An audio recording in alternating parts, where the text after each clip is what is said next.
Après un court temps de guerre, il viendra celui qui fera d'Haïti une terre pour laquelle brille le soleil du progrès durable. Une lueur alors, une seule braise têtue d'espoir. Qui, un leader, un esprit, un homme simple aux rêves impossibles? La prophétie ne le disait pas. Elle ne promettait que la venue après l'énumération terrible et méticuleuse du malheur. Des chefs d'opposition périssants, ceux au pouvoir mourant à la file, une guerre parmi les riches, les hommes d'affaires emportant beaucoup d'hommes de couleur, la colère des 4 éléments, l'eau, la terre, l'air et le feu. Le père Bernard regarda par la petite fenêtre crasseuse. Il n'avait pas plu depuis des mois. La terre était desséchée et craquelée. L'air était épais de poussière et d'agitation. La ville était comme une poudrière attendant l'étincelle. Il pleut malheur sur Haïti. Il replia soigneusement le papier friable, ses bords menaçant de se réduire en poussière. Ce n'était pas une prédiction de l'avenir, comprit-il le cœur lourd.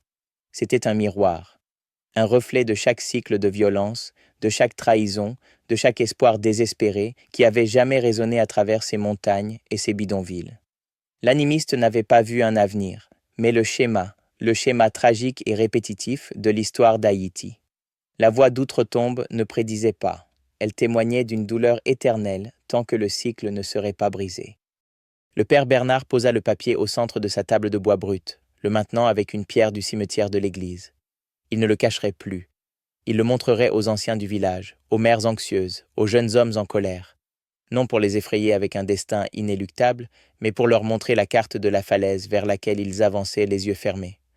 La dernière ligne de la prophétie n'était pas sa malédiction, mais son défi. La venue de celui qui apporterait le soleil durable n'était pas un salut garanti. C'était une possibilité, une porte qui ne pourrait s'ouvrir que si le peuple, prévenu par les échos de son propre passé, choisissait un chemin différent. Il souffla la bougie. Dans le noir soudain, les mots semblaient en briller au fond de ses paupières. Un fleuve de sang, des bottes étrangères, les éléments en colère, et puis un seul soleil brillant. L'histoire était déjà en train de s'écrire dans les rues dehors. La question était de savoir vers quelle page. Ils allèrent se tourner ensuite.